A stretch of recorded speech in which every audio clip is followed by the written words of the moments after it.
From beyond the quarantine zone comes America's horniest podcast. The pod people are on the hunt for brain. I'm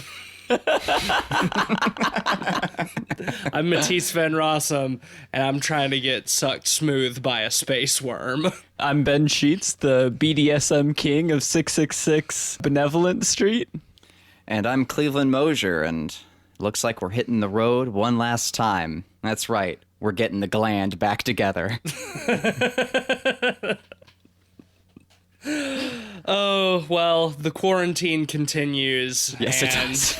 We descend deeper into the realms of madness. And it's very appropriate that we have picked this film because, much like everybody in this movie, I'm crazy and horny. Well, a couple of weeks ago, we lost Stuart Gordon, who died at the age of 72. So we decided to dive into one of his classic films that none of us have ever seen before. No. We're talking about From Beyond from 1986, based on the H.P. Lovecraft short story of the same name, which stars Jeffrey Combs, Barbara Crampton, Ted Sorrell, and my man, Ken Foree. It tells the story of some people who make a very horny machine that also lets monsters from the void in to be horny, because why just be horny with other humans when you can be horny with astral abominations? We chose this one over Reanimator because none of us have seen this one, but this one is kind of considered a sister film to Reanimator. It came out only, I think, 1 year after Reanimator, and it is another collaboration between Stuart Gordon, Brian Usna, and Jeffrey Combs. Yes. Oh, well, Barbara Crampton, too. Oh, that's right. Barbara Crampton is in Reanimator. Yeah. How fucking foolish of me. The whole squad, Two movies where essentially. she gets felt up by monsters. Yeah, she, Yikes. Yeah. that's the 80s for Barbara Crampton, unfortunately. Yeah, no kidding. So this was not quite what I was expecting coming off of Reanimator. But I had a lot of fun. I really really enjoyed enjoyed it, this too. movie. I thought it was great. I was really impressed. Of course, you know, with Usna and Stuart Gordon, you're going to get good effects, especially practical effects. But I thought the Beyond monsters were particularly great. Yeah, I was actually going into this one probably most concerned about the effects, considering the when and the budget. Interesting. Have you seen Reanimator? No.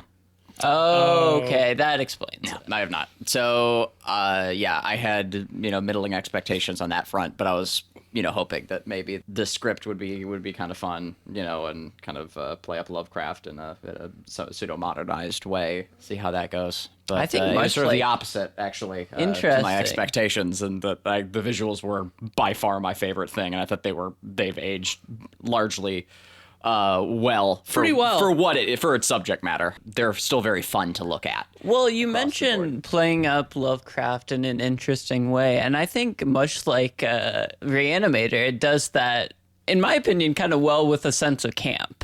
It's very silly in a lot of respects, much like Reanimator. Reanimator feels more tongue-in-cheek to me, more like outwardly kind of goofy, whereas I found the stuff that I was laughing at in this movie not so intentional. I feel like a lot of times I laughed at stuff I maybe wasn't supposed to. There's a but lot of laughing at. that didn't really diminish movie my over enjoyment, with. though. And in terms of, especially in comparison to Reanimator, adapting Lovecraft, this is a kind of a weird one to do. It's been done a bunch of times, but, in this movie in particular, the events of the short story are, the first 5 minutes of this movie. So everything after that is just kind of, expanding on what is essentially a cool concept.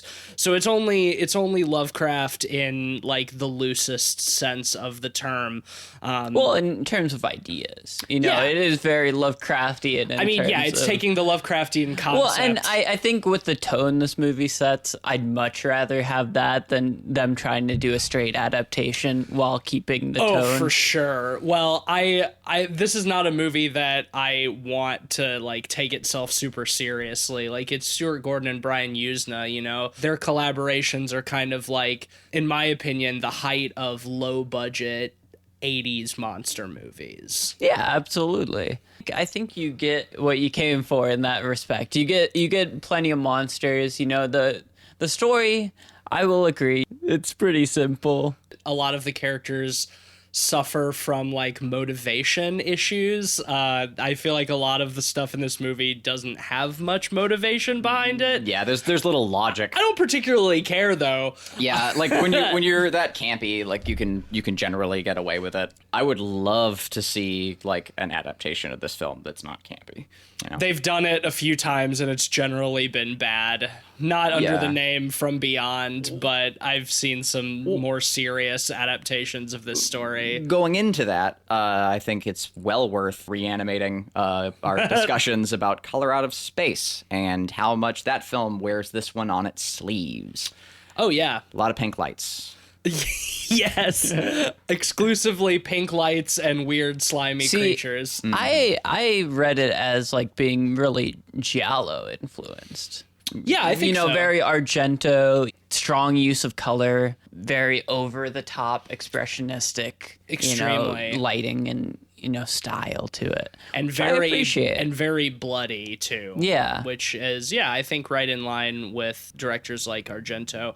I think that's probably a fair comparison. I think Cleveland just means that like Color Out of Space is heavily influenced by the style of this movie. That's exactly what I mean. Richard Stanley is like... I mean, there's no I think question. they both pull from giallo, but there is some direct influence with the pink specifically. I think if you're gonna make a modernized like Lovecraft film that you want to be a little goofy, Stuart Gordon is the one to look at. Mm-hmm. I mean, he has the territory. I still have never seen Castle Freak or Dagon, but I really want to. He's done a lot of. He's got a lot of great movies under his belt. He has a really lot of Lovecraft great adaptations. sleeper called Stuck, which I really like. I'd like to do that one on the podcast at some point. Well, I would like to unpack how inherently absurd the kind of premise of this movie is. Jeffrey Combs is the assistant to Ted Sorrell, who's like this brilliant but hedonistic and cruel scientist who builds a machine to stimulate that pineal gland, if you know what I mean. Well, he's impotent, so he wants to bust. Yes, he's trying to make use, a machine to bust. He's trying to use supernatural methods to make himself bust. And bust he does. He does, and they turn on this machine, and it allows them to see another reality where strange creatures live, and one of them comes along and eats Ted Sorrell, and so Jeffrey Combs goes to an insane asylum.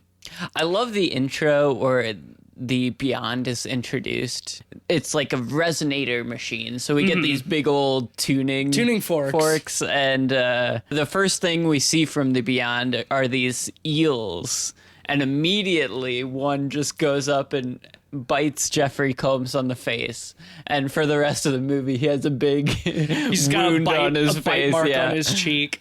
The eels are fun. They're definitely one of the first elements I would love to see readapted, like with modern effects, because you can see what they were imagining versus what the result was with them in a very fun way. But like the eel things are fun when they like bite people, because then they're using a puppet. Yeah. But when they have them like floating around in the sky, in the air, it's like this really it's pretty bad looking, like green screen compositing. Yeah, they just composited them in. It's hard to match the color palette that they shot in. So compositing inherently is more difficult because they were using extreme colors. I like that they keep that stuff to like a minimum. Yes. Especially for like the big monsters, that they really do some creative workarounds to like with the big Ted Sorrell monster, they only ever film him like with the tip of his chin cut off, because they don't want you to see his actual neck and body below the head. For the budget, I think that's a fun way to do it. Oh no, I think it's great. Like, and there's some kind of stuff that that looks like rubbery and hokey, but it's charming. Oh, yeah. I really like it. Oh yeah, like Well, when and Combs gets backhanded by the creature towards the end. Like, That's wow, really he just funny. gets like slapped with Wet a rubber. wet rubber. I really respect the confidence of just going, hey, I'm going to show you a bunch of the stuff. Yeah. You know, with Lovecraft especially, it would be so easy to just be like, oh, it's just out of sight. The You horror can is only get their implied, yeah. reactions. You know, especially with something so low budget, it'd be easy to just cut all of that out and just like have it implied. But like, there's a certain confidence in, you know, going balls to the wall with monsters and just showing as much as possible to the audience. Yeah, I agree with you. I think in a more serious film, I would have preferred the approach of leaving a lot of it up to the imagination. But something like this, God, especially with actors like Jeffrey Combs, man, like he is so fucking good. I love Jeffrey Combs so much. He has such a stage presence. Like the camera is 2 feet away from him, and he's acting for like a large audience, like out in the crowd. He's very much so like a stage actor. Notoriously expressive, but like, you know, you've compared Full him body acting. to Bruce Campbell before, and I think that it's an accurate comparison. Weirdly, I think that Jeffrey Combs is like Bruce Campbell turned down like one notch, Yeah, maybe two. just a little bit of subtlety. Yeah, just just a sprinkle. just a tad. He does the mad scientist role so well. He does it so great in Reanimator. He's almost in like a Renfield role in some respects in this movie. Yeah, he's Well said. he's the assistant to the Frankenstein. He's the Igor kind of. But like Jeffrey Combs is so good at playing the mad scientist, and like throwing him into an insane asylum immediately in the movie is perfect. What is not perfect is the like extremely unethical doctors at this hospital. Like Barbara. Well, the motive is generally not worth defending in this movie. I will make a point. It is an Arkham hospital, specifically an Arkham asylum. You're probably going to get some wacky people in there. I mean, because yes. it's Arkham.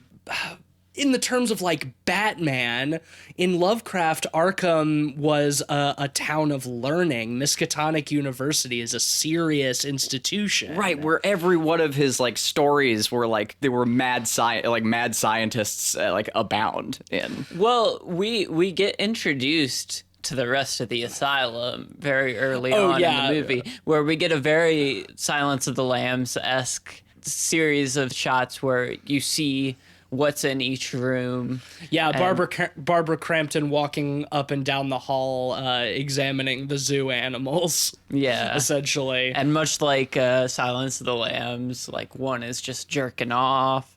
You have that's what crazy another people do, baby. Screaming for help. It was almost uncanny, some of the comparisons in that sequence to Silence of the Lambs. I definitely saw the influence there. Yeah, I think Jonathan Demme might have ripped some of that off a little bit. A little bit.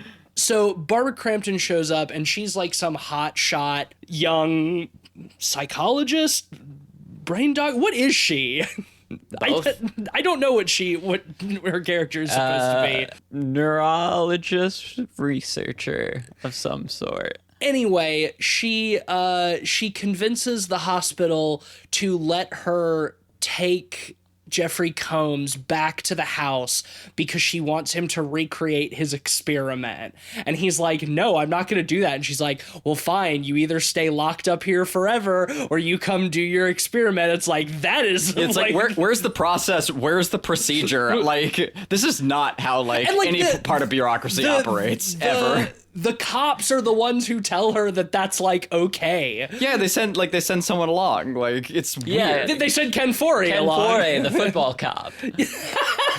He is the football cop, isn't he? Yes. He's wearing a football jersey for a lot of this movie. I love that so much, though. It's so funny to me because we see him in like a normal outfit. They go to sleep for whatever reason in this active crime scene house. Right. Where somebody was presumably murdered. Yeah, and there's a whole horror sequence at night where Ken Foree is in like his underwear for a lot of it.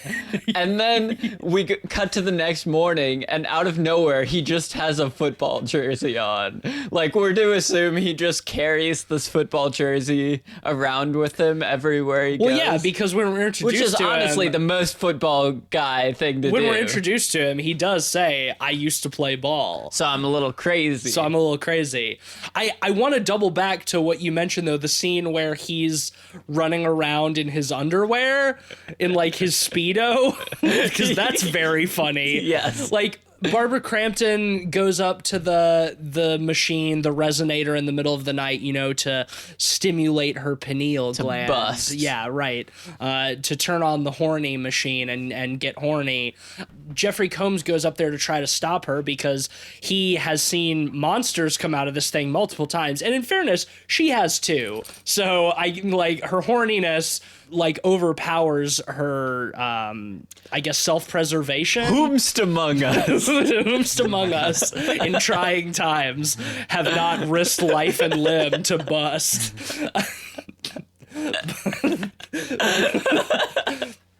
But of course, the Pistorius monster shows up. What's up, horny gang? I'm coming at you from the editing room with a quick addendum. Throughout the rest of this podcast, we keep referring to Ted Sorrell's character as Pastorius. That is wrong. The character's name is Edward Pretorius. So just wanted to interject that we are big, dumb, horny idiots, and don't add us. Thanks. The Pistorius monster shows up and gets rapey. Just one of the many times he does that in the movie. Well, we also see that Pistorius is very into BDSM and his violence. His room in this house is just like a BDSM dungeon where apparently Jeffrey Combs also sleeps. That is my favorite small detail, because at one point he mentions seeing all these women being brought here. You know, Pistorius wines and dines them, Jeffrey Combs says, and then all he hears is the screams. Yeah, all he hears. Which And- implies like he's sleeping in another room, like with his eyes That's open what you at night. assume. Yeah. And then the rest of the movie, he's sleeping in the same room. He's sleeping in the BDSM room. Right. So which is it? I just have come to assume that he's sleeping in the corner. 'Cause, like- or like not even sleeping, just wide-eyed in horror. Because it's a mansion. Like there's so many rooms to sleep in. Yeah, it's called like the Pistorius Institute or something like that. Like it's a I'll tell you why. yeah. Because they didn't want to make another location. They didn't want to build another set, so they just put Jeffrey Combs in the BDSM But room. I think it's such a funny, campy detail that I feel like they thought of a little bit. Same type of thing as like the football jersey thing. Yeah. It's a stupid little detail that's funny because of context. Lest we get distracted from Ken Foree and his Speedo. So the Pistorius monster shows up and starts being rapey towards Barbara Crampton, and rather than turning off the machine for some reason, Jeffrey Combs just runs downstairs and he's like trying to get away, and Ken Foree comes out of his room in nothing but a bright red Speedo and literally football tackles him down the stairs. And then like all of the other monsters and stuff show up. So for the rest of this action sequence, including the scene where Jeffrey Combs gets sucked smooth by a space worm, Ken Foree is just there in a Speedo. Yeah. Well, it's funny because they go down to the basement and they see this giant, like, it almost looks like a Tremors monster. It does. Like a small version of the sandworm from Dune. Yeah, and Ken Foree is immediately like, I gotta go. he literally upstairs. says, "I'll be right back." He just leaves. And he runs upstairs and grabs a knife from the kitchen. Which means Jeffrey Combs could have run too. Like Yeah, they're down there because they're trying to pull the breakers to like turn off the machine. But also giant worm. Like But right, get out there of is there, there fight is or a flight, giant you know? there is a giant worm there, and also like, why didn't Jeffrey Combs just turn off the machine when he was up there? He was standing right next to it. Why didn't he just turn it off. Well, that's one of the funny things, because we get a reasoning for that later, but it's not a reasoning the characters would know. You know, we see later in the movie, Ken Foray goes up to try to turn the machine off, and he keeps getting zapped. Well, it's not even by a the surprise machine. then, because like at the beginning of the film, like the computer busts, and you know, like Oh, the computer busts, all right. Oh yeah, it sure does. And like he says specifically, like it's powering itself or something along those Right. lines. Well, I mean, so we already know that the machine does that. He already knows it because he said it. Like we so see it's we see later weird. that like the Pistorius monster like turns on the machine from beyond multiple times. So like we know that he can do this somehow. But like at that point, we don't know that yet. We still have every reason to believe that you can just turn this thing off. And I don't know why Jeffrey Combs doesn't just do that, but I mean, to give us the rest of the action scene. because he needed to run into the basement so we could see the monster. Right, so Like we the Doom could, monster, yeah. so he could get partially eaten by a big worm. No, specifically, he could suck his hair off because that's all it does. Right. That's the funniest Literally thing. all it does. Like, Well, he he sucks his hair stretches off. the pineal gland out too a little bit. It starts like eating him, and there's Ken Foree comes back with the knife to like stab the worm and like pull him out of the worm's mouth. Like we see it like covered in like eyes and teeth. So it's just a weird like false set of stakes, to like have it like grab his head like with all those teeth and like Well, yeah, and just he make his he head pulls him bald. out, and he's just completely bald. He's just lost all of the hair, his eyebrows, and everything's just been sucked off his head. Yeah, it's not very menacing. It's really really funny. there's a lot of stakes. One really funny element of that scene is they keep cutting to the breaker and the switch on the breaker. Yep. We see it used earlier, but when it finally comes to pass where Ken Foray has to turn it off, he just rips the cord out. It's such a goofy Well, that's another misdirection. That's another moment too where like he's literally standing next to the breaker and could just flip it off, but instead he's staring at the worm like sucking up Jeffrey Combs and just like shouting, and it's like, dude, you're literally you could We were literally yelling at the screen. you could just reach out and grab the breaker and turn it off. Like, why are these people so fucking immune to knowing how switches work? Like, let's keep in mind too that like the dumbest motive element of this film is the psychologist, psychiatrist, doctor, whatever, Whatever she is. Yeah, whatever she is. Before she takes Jeffrey Combs into her custody, they put him through an MRI, and they see that his pineal gland has like stretched up to like his ocular whatever in his brain. Like his pineal gland has just swollen up and has become massive to the point where like the other nurse thinks it's like a tumor or something. Yeah. Or the other doctor.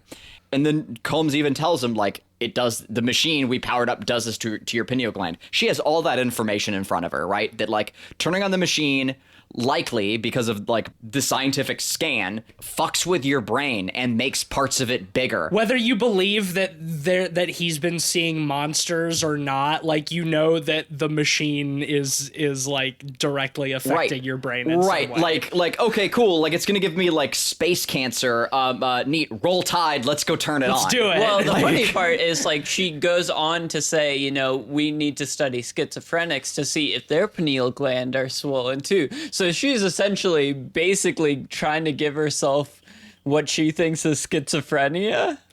Right. Well, we find out later that like her father died in an institution of schizophrenia, so that's why she like became a brain doctor or whatever, because she wants to cure schizophrenia, and she thinks that this machine is the answer, even though she implies that like schizophrenics maybe have enlarged pineal glands, so the things that they're seeing are not actually hallucinations, they're actually these like weird monsters and creatures and stuff. So There's a lot of cool media about that idea. I mean, no, it's cool, but like the fact that her motivation is, yes, let's cure it by turning the machine back on and getting extremely horny. Yep. Like that's where Great. that motivation completely falls apart. And for a large portion of the film, I feel like we're supposed to relate with her or feel for her. It's weird. Oh, like, no, oh yeah, that I never felt like I was No. supposed to relate to her. Well, right, too. And, like, you know, the first time, like, when she witnesses the machine being powered on, she sees Pastorius or whatever, like, as this, like, spooky sex monster. And then she, like, gets all horny and decides to turn the machine on, but then she's scared, like, after she's done it. And it's just, it felt like a weird excuse to have a rape scene instead of just, like, I think it would have been way spookier if, like, she was willing and, like, into the spooky monster. I think that would have made me way more uncomfortable. Yeah. Instead of just, like, frustrated at, like, another rape scene in a horror movie. I kind of agree with you, like, go one way or the other. It's like she knows that turning on the resonator summons these horrifying... Yeah, she's seen them. Astral... Yeah, she's literally seen them. But on the other hand... it also does make you horny. So it's like that's what she's juggling. It's like monsters and being horny, or no monsters and not being horny. I think I'm gonna go with the monsters and the being horny. Right, and it's like, but then act surprised at that point. But then act like, surprised when the monster shows up and like tries to literally mind fuck her. Yeah, and there's almost no point in the film where she does take any joy from it. Even towards the end, like, she's still screaming and, like, being a damsel in distress. It's just weird. I just thought it was a weird choice. Well, in a way, she does get into BDSM in a weird way. Yeah, like she is kind of into it. She, like, you can tell it is having some effect on her because she does put on that kinky leather outfit and before the machine. That's what I'm saying. But then no, she's not. That's after the machine. That's in between the machine. Before she powers up the machine a second time. Like, no, that's after the second time she's powered up the machine. That's after Jeffrey Combs gets sucked smooth by the worm. Oh, is that after? Yep. Yeah. Oh, yeah. Because Jeffrey. I mean, they power up that. Never mind. They power up the machine again like 2 more times, so like that. Your point still stands there. And then every time, she's still like suddenly becomes a damsel in distress once they turn the machine back. It just felt like because they needed her to be a damsel in distress instead of just, having the horror happen. Well, I mean, when your horror centers around horny monsters from beyond, I guess that's what you do for your horror. Is make the monsters horny. I mean, the monsters being horny is fine. I don't have a problem with horny monsters, but the need for a rape scene, I could have gone without that. It definitely it just emphasizes the forced. disturbing element of the scene. Like, I think there is something especially disturbing about, like, a gross monster, like, growing its fingers and really nasty imagery. Yeah. I mean, that's one of those cases where I think I would argue for having maybe some of that stuff take place off camera. I appreciate the, like, showing the monsters. Yeah, I think it's okay that the monsters are like Pastorius is like a weird old pervert. Like he's hedonistic. He wants to experience these new sensations because the physical world is not enough. So like as motivation, that's fine.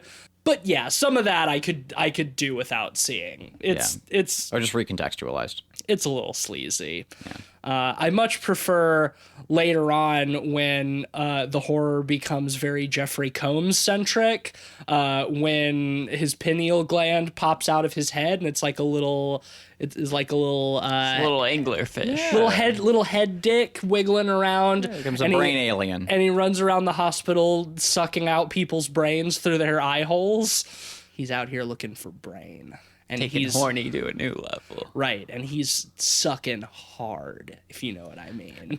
All of that stuff I really liked. I was kind of not expecting it to go in that direction just because, like, the big monster scene before that feels so climactic. Like, I thought the movie was going to be, like, over after that point. Yeah. And then they go to the hospital, and it's like, oh, now all of a sudden Jeffrey Combs becomes a brain zombie, and I thought that was really fun. Well, yeah, I like that whole sequence. We cut to Jeffrey Combs laying on the table, and the psychiatrist is trying to use a tool to grab at the pineal gland, and it's like moving in his head. Mm-hmm. And I don't know about you guys, but I thought he was dead in that sequence, and the pineal gland was just moving on its own. Oh yeah, I didn't know whether he was alive or dead, but I did. I Think figured, like, because the nurse's reaction to it wasn't outright horror, that she was just kind of fiddling with it. Like, yeah, that was kind of weird. that, like, if he had been dead and that had been moving around, like, she probably would have, like, screamed or something. Also, that Dr. Block, I think is her character's name. Such a Nurse Ratched looking character. She has this like tension with Barbara Crampton because they like come from different like medical perspectives, and she thinks that Barbara Crampton is like using schizophrenic patients for her like experiments, and Barbara Crampton thinks that like Dr. Block is just imprisoning schizophrenics. And I did think it was kind of weird how, after being like, you just use these people for your experiments, you girl wonder doctor or whatever, when they take Barbara Crampton back to the hospital later, she's like, yeah, now I'm gonna do electroshock therapy on you. And it just becomes like all of these doctors being way too randy about essentially torturing Barbara Crampton. It's like, you're the one who's accusing her of using people for like experiments. Yeah, well, we don't get actual electroshock, but they set it up, and the guy getting ready to click the plunger to start it is way too into it. Yeah, he's like smiling, and he like holds the plunger like over her face so she can like see when he presses the button. And then one of the other doctors comes in and is like, hey, we need you, come quick. He's like, hey, what, but what about her? It's like, he was way too excited to administer electroshock therapy to somebody that he assumes is like mentally ill. Yeah, well, it probably does this all the consistently, time. yeah. This worst hospital. Well, the funniest part about that as well is later on we see Jeffrey Combs go into the pathology room, and there's just a bunch of brains in buckets. So it's assumed that like they still test people's brains. I guess like if a patient dies after then... they lobotomize them or what. Yeah. I mean, it was great to see Jeffrey Combs in there with his big Marvin the Martian head. Or no, not Marvin the Martian. Who's the one in the Flintstones? The alien in the Flintstones? Yeah, that one. The little green guy who comes from the future. I'm sorry. I'm not trying to make you feel like you're crazy. I'm not crazy. Hang on. I'm sorry. But I have no memory of this. The Great Gazoo. This guy. Oh, yeah. The Great Gazoo. Okay. Yeah, so... I'm back on board. Jeffrey Combs walking around with his great Gazoo head, just eating brains out of buckets, and then sucking Nurse Block's brain out of her eye hole. That was pretty fun. That was a fun sequence. Really knocked her off her block. I really love the sequence after that where we see Barbara Crampton escape and drive away in a van, but then we see Jeffrey Combs outside, hiding and sneaking about and like yelling at Barbara Crampton as she's driving away. But an ambulance pulls in, right? Uh-huh. And they have this like vagrant on like a gurney. Jeffrey Combs just like hitmans his way over and like silently takes out one of the doctors, all while this homeless vagrant is just like screaming. Well, what's so funny about that too is like when the other paramedic comes over and just like sees this homeless man strapped to the gurney, and the other paramedic is nowhere in sight, and he's just like screaming about the man with the snake coming out of his head, and she's walking around, she's like, Clyde, where are you, Clyde? Or whatever the fuck his name is. Right, and then looks down at him, is like, oh, there you are. Yeah, he's like, we just see that he's actually just in very plain sight. Like, with blood all over him. Leaned up against the building. And just no reaction to it. Clyde, what are you I don't have time for this, Clyde. That's a really great scene. Yeah. I love those little elements of like slapstick nonsense. Well, and she gets eaten too. Oh, yeah. And so the vagrant is just left outside to scream about the man with the snake in his head. right, Jeffrey Combs leaves him alone. Yeah, steals the ambulance and goes back to the house. One thing we skipped over a little bit is I do want to unpack a little bit more of Ken Foray's character and his unfortunate demise. Oh yeah, he gets eaten by a swarm of chocolate chips. Look like it. I couldn't tell what that was. Gooseberries.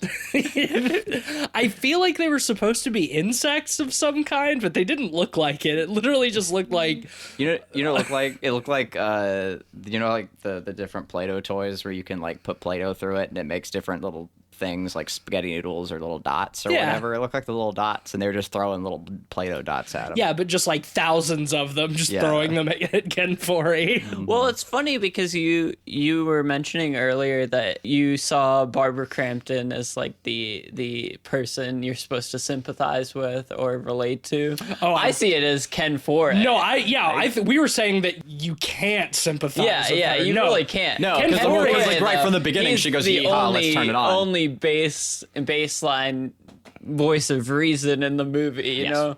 And the only non-rapey guy in the movie. Also true. Because, like, when she's in the midst of her horny madness and dresses up in that BDSM outfit, like, she tries to seduce him, and he's the one who, like, turns her to the mirror, and he's like, look at yourself! Look at what you've become! It's just delightfully cliche. Is this who you are? Well- it's like, good guy Ken Forey.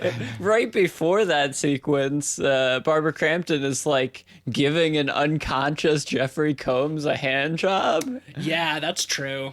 That was Yeah. very rapey. Yeah, He was asleep. Yeah, Very he was asleep rapey. and non-consenting. It's Yeah. true. Yeah, that's also problematic. damn, so Ken Forey is the only non-rapey character in this whole movie. Yeah, well, I mean, we see Jeffrey Combs like ogling Barbara Crampton early on in the movie when she's While asleep she's at sleeping. the desk. Yeah. Yeah, that was weird. It's funny how she fell asleep immediately after eating like what What looked was like that? What was that? The real mystery. Yeah, I don't know what that was. The Weird. truly eldritch nightmare. Yeah, Ken Foray makes this food, but it's like in a big pot, and he pulls like 5 what look like either like sweet potato pies or dumplings. They're just like big white masses. Like it looks like chicken and dumplings. They if almost there's look like only biscuits, but there's more to them than that. Yeah, They're they like look fluffy on top, They look like biscuits, but like proteiny but on the bottom. but also kind of like. But they came out of like a steaming pot. Yeah, they look like heads of cauliflower too. Yeah, he like ladles them out, and it's like there's this whole scene of like him carrying it over from the stove to the table, showing the camera, ladling one onto one plate, ladling one onto another plate, ladling all 3 onto his own plate, then like sniffing the pot and going like, ah, and then it cuts, and we never know what these things are. What are these people eating? What did Ken Forey cook? There's no reference to them afterwards except for one shot where like half of one is on Barbara Crampton's plate. I don't know. Like It feels like a scene was missing there. I mean, there's definitely information missing that I would like to have. Like, what is the strange food? Yeah, like give it to Jeffrey Combs and he can be like, "What is this?" And then Ken Forey can be like, "Oh, it's pot biscuits, biscuits from a pot." The world's worst muffins. Yeah, I don't know. Like, I just want an answer for what they were eating. What is that mysterious thing that Ken Forey was making for dinner? We'll never know. We'll never know. We will die without knowing. Because Stuart Gordon's dead. He just died. We can't call him and ask him. The cooking in this movie is just something else. Like a scene later, we get Barbara Crampton making eggs and just botching it horribly. Oh, she biffed cracking that egg so bad. It's like all white, and then at the very end, the yolk just slews in it. She's going for like sunny side eggs too. Like it's rough. Fucked man. it up. Yeah. Yeah, man. You hate to see it. There were definitely a couple times in this movie where I was like, couldn't you have just gotten another take? Like,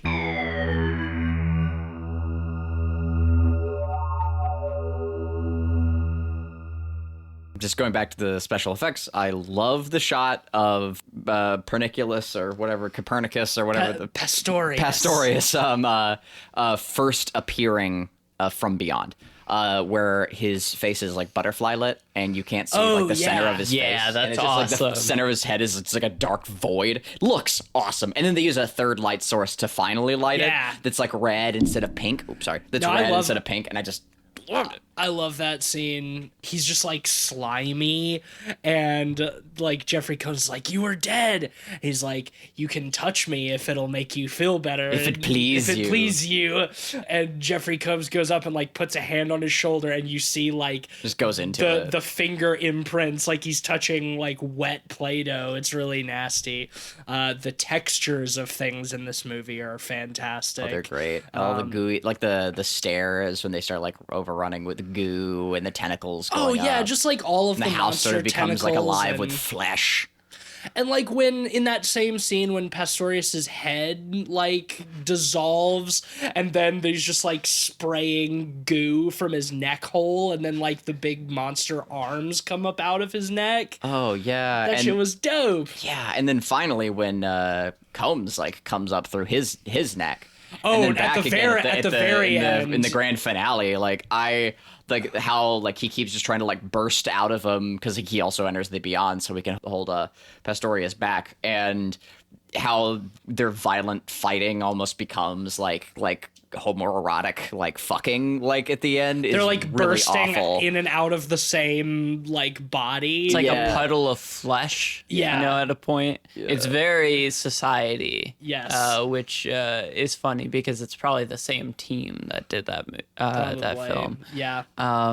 I love the body horror, and I feel like they took a lot of the elements of like movies like The Fly, very Cronenberg stuff, and really a little cheaper than The Fly, but it's way cheaper. But like the FX team absolutely is excellent on all of this series of movies, banger after banger. Well, like you mentioned too, with Ken Forey's death, like he gets eaten by the chocolate chips or blueberries or whatever, and there's just like the shot of like his body, and like from the neck up he's still there, but from the neck down he's just like ribbons of flesh and bone and football jersey. R.I.P. man. That's pour one out. That's one field goal he couldn't make. Call that a first down. Call that a turnover. I think that overall, like the practical effects are really strong. I think there's a couple of times where they could have used a teeny bit more restraint to make them not feel quite so cheap. You mentioned it earlier, Cleveland, like when the Pastorius monster becomes like the big bat thing and like flies down the stairs and hits Jeffrey Combs. The big monster, the one that they've been playing the pronoun game with all along. Yeah, it's only like a couple of shots, but gives me almost shades of like Rock and Roll Nightmare, like the end fight with like the big puppet and the rubbery arms. At least these puppets are damp, but some of it gave me like Harryhausen vibes, like those goofy claymation. Oh yeah, but Harryhausens are so much better, though. I'll die for Harry Rayhausen. Don't you dare come at my boy. Don't you dare, Ben. I mean, I think it looks similar. No, they don't. They look way better. Harry Rayhausen's look way better. It's regardless, it's charming. It is charming. It doesn't hurt. It is very doesn't hurt the charming. film at all. Y'all are about ready to rate. Oh yeah. I'll kind of roll my last thoughts into a rating. Score. Anything to say about the score? It's fun. It's fine. A lot of tinkly piano stuff. Reminds me of Reanimator. Probably the same composer. Honestly, I didn't, Something band. Checked. Oh yeah, it was. The music Richard was by Band? one of the one of the Band brothers. Because fucking, you're right. I forgot about that. This was Or should we kind say of the the Gland movie brothers? that put Full Moon on the map in a lot of respects. Yeah, it really was.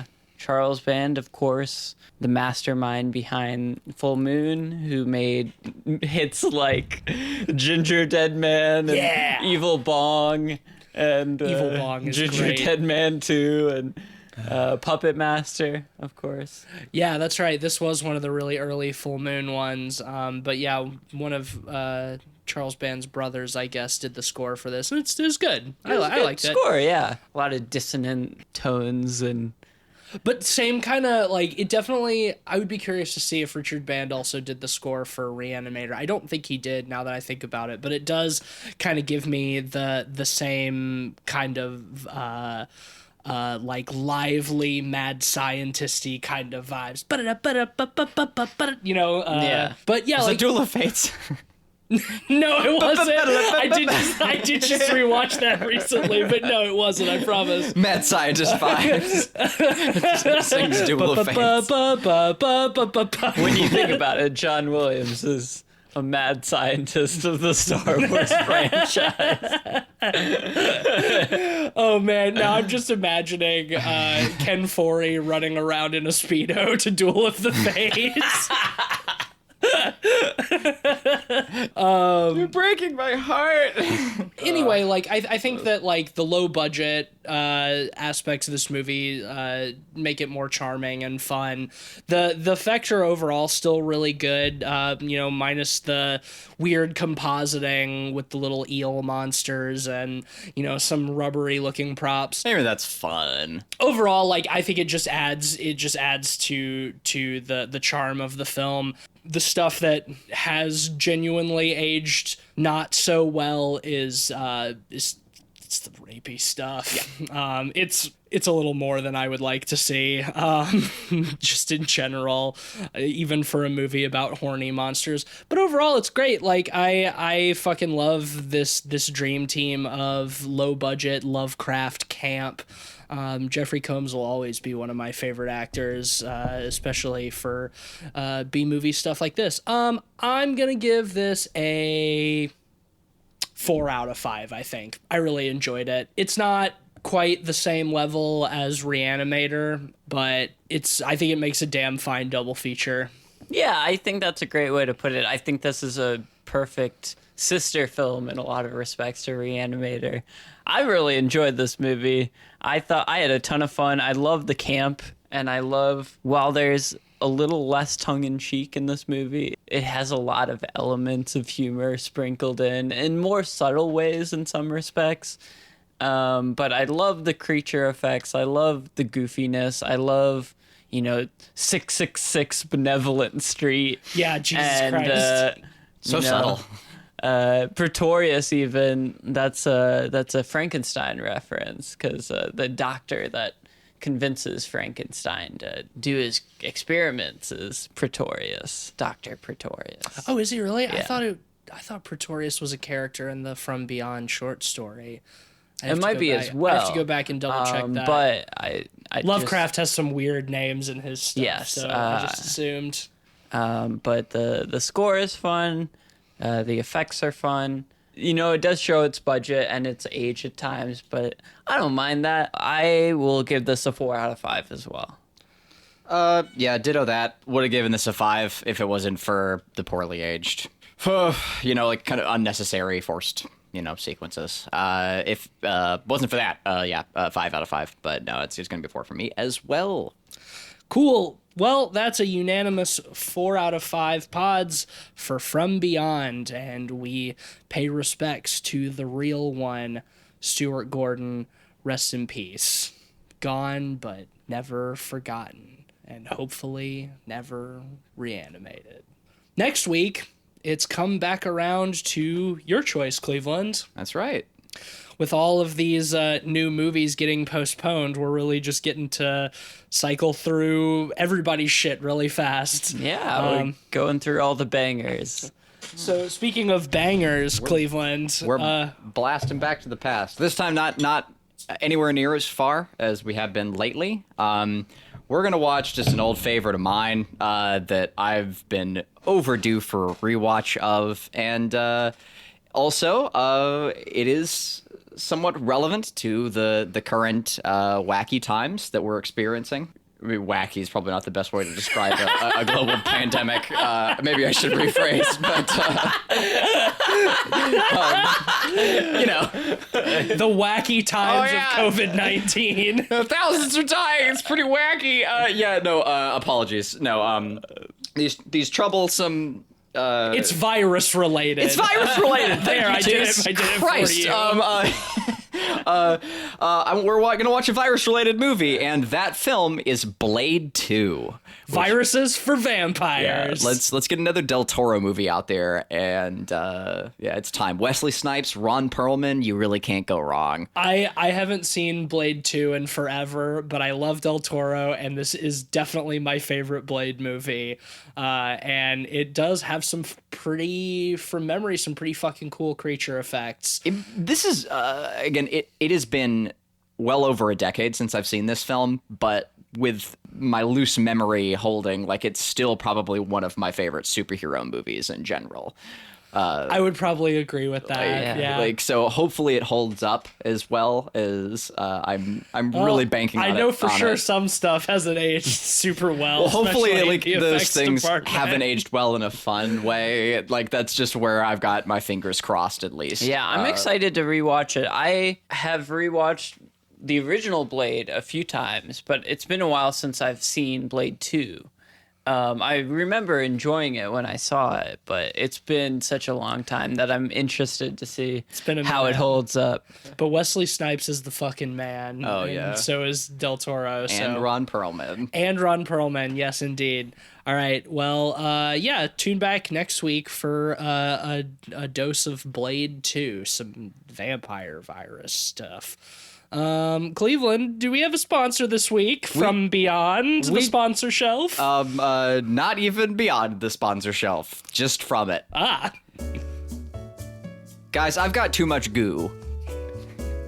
Do you have the goo? I have so much goo. It's been building up for weeks. Yeah. I'm about ready to bust all of that goo. Well, bust no more, or do, with Flanksel Bonk, brought to you from Clairvoyant, the pharmaceutical company. Ask your doctor about whatever I just said, and get it, and get your goo off your shoe.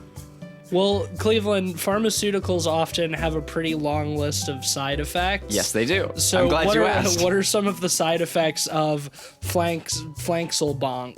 Flankselbonk? That is the sponsor. Thank you. Side effects of Flankselbonk may include or may not include a return to that which came to you, the foreboding thought that creeps upon you only at the dark hours of the night. Sometimes that distant feeling of music that could also be associated with a weird smell. And lastly, itchy wrists.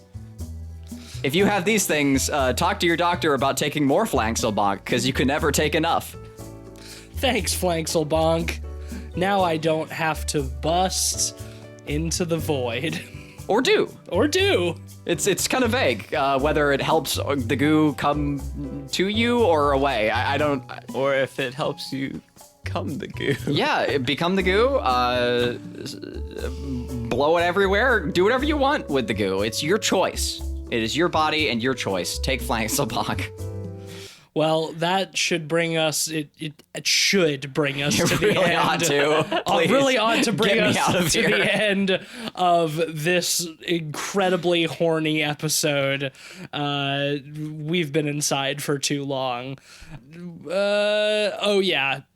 Other things. Yeah, so Yes. one thing I want to Other mention things. before we end is obviously coronavirus is ravishing the future of movie releases. It is Among ravaging other- them. Among other things. We predicted 20 movies at the beginning of the year, and 5 have come out, and the rest of them probably won't come out for the rest of the year. But with that said, we do know who won the challenge. I don't know if we want to say it now or keep it unknown until well, at least we make our picks, but at least who won the halfway mark.